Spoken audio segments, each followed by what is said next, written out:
Hi, I'm Ernie Conover. Welcome to my shop. This month I thought I'd return to a subject I've discoursed on several times in this magazine, and that's the turning of treenware. Treenware is an old term for just useful household items, mostly for kitchen use, but it could be something like a clothespin.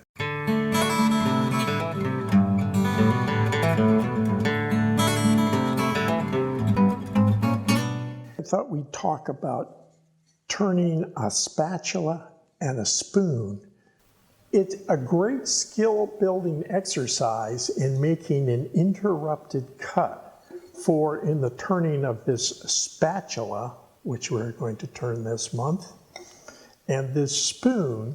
We have to make a highly interrupted cut.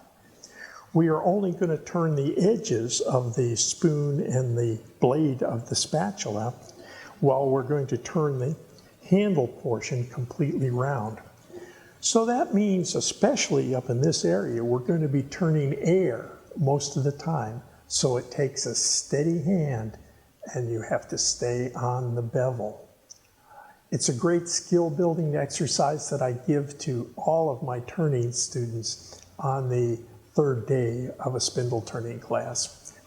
We'll start by going over to the bandsaw and bandsawing these blanks to shape. I give patterns for this in the magazine.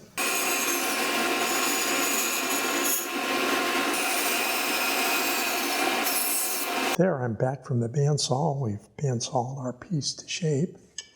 And I'm going to mostly use just 3 tools for this: a roughing out gouge, a spindle gouge, and a skew.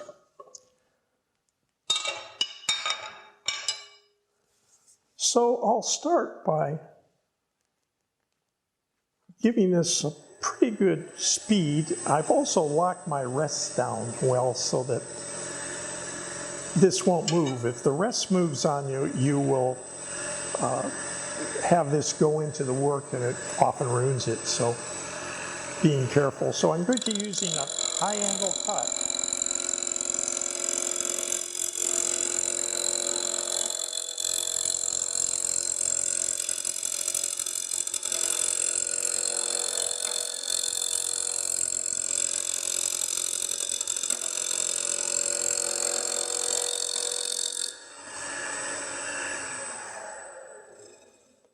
And you can see how we've now made this a curved surface across here. I'll now move over to the spindle gouge and I'll refine this area here and then turn the handle around. I'll go back to this roughing out gouge for that area.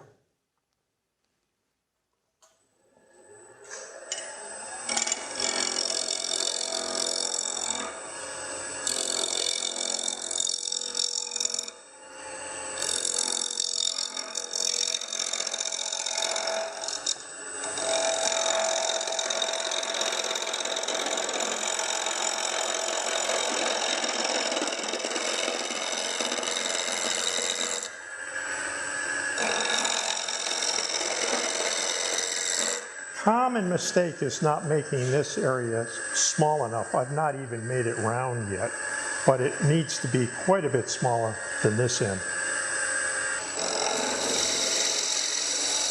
There. Oh, it's best to stop the lathe when you move the tool rest on parts like this, but we've got the basic shape roughed out here. It's a case where I can't get my rest in there. I'm going to just switch this piece now end for end, which is a reason to have good quality centers, both drive and live center, that will accurately rechuck end to end.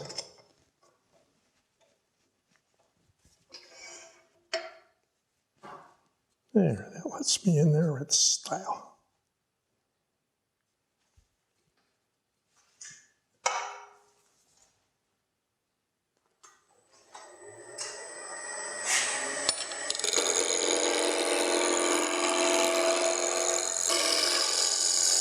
this point, I usually wrap my hands around this work. I would not touch it up here, but I'll touch it back in here. I can still feel flat spots all the way down through here, and it gets round about at this area. So this is the diameter it has to be turned to, end to end. And I'm going to refine this diameter.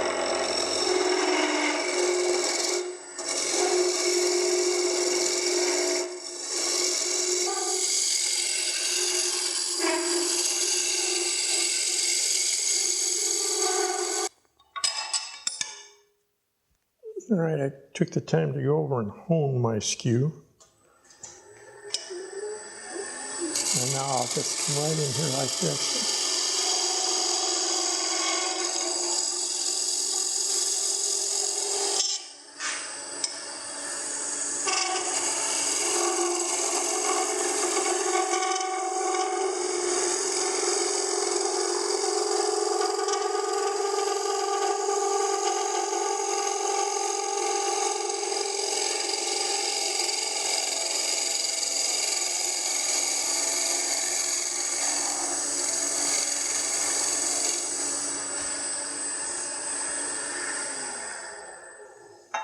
Didn't take much off.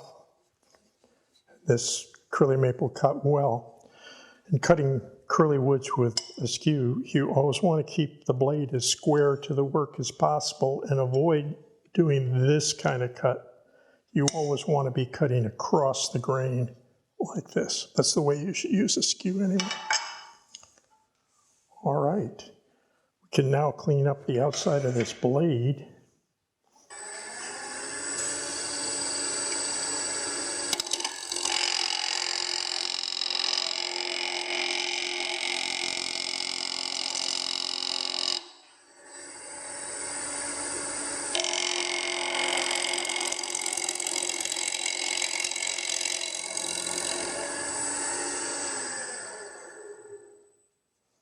There.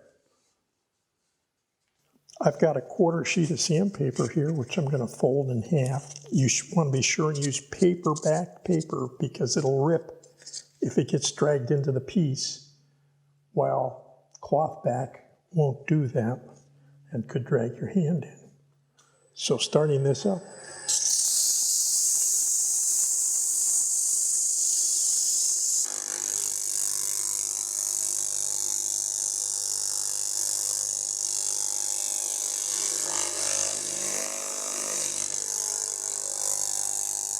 because we used really sharp tools and good techniques here, we can sand this with 180, but you can see on this leading edge, in the direction it's turning, it's sanding a little heavier and putting more radius on that corner. So what you want to do if you have reverse on your lathe is just reverse it and do this exercise again.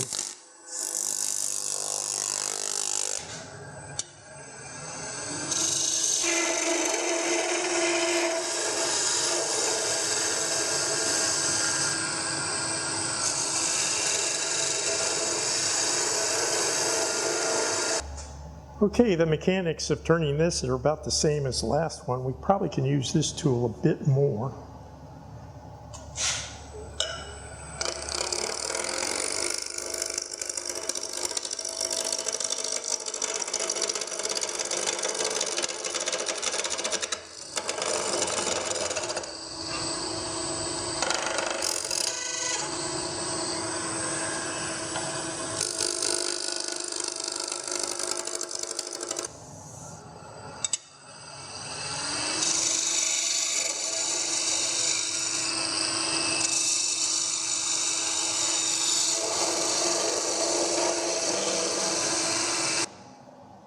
Okay, I've made some pencil marks. I've made just sort of a straight line from the root of the handle right here to the end.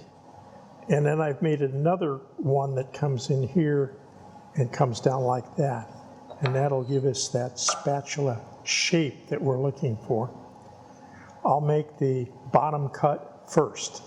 I've got just a block of wood here that's square on all sides that I can rest this against, keep my hands nice and far away from that blade where I'm safe, and I can make these cuts pretty safely and yet keep this square at the same time.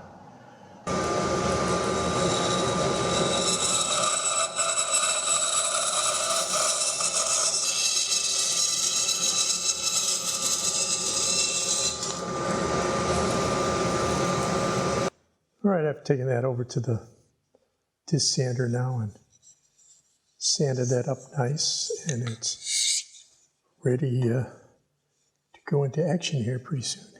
All right, I've got a pencil here, and I'm just using my finger as a guide on the edge here to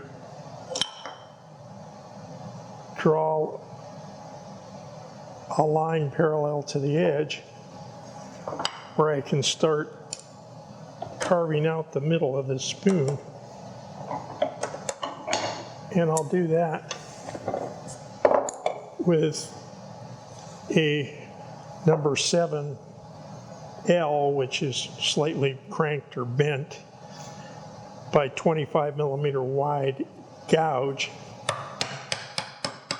And I'll just start working my way right around the edge like this.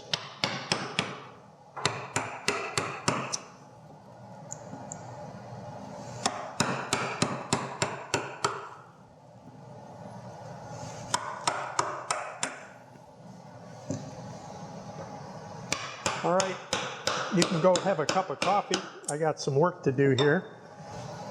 All right, I'm on the home stretch here, and I'm trying to make the walls of the bowl of this spoon steeper. You want to avoid just sort of making this a cone. It's got to go down like that. That's why this bent neck gouge does a little better.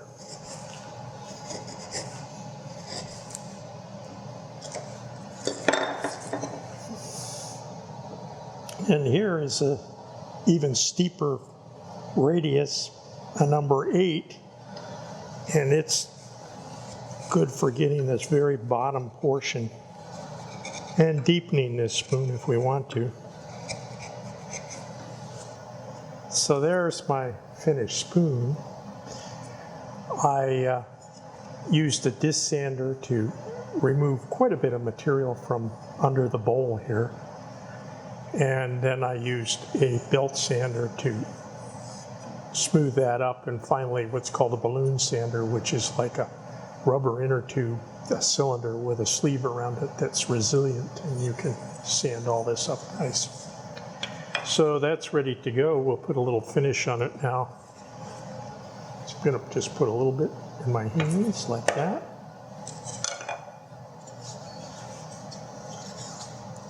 Rub this around on this.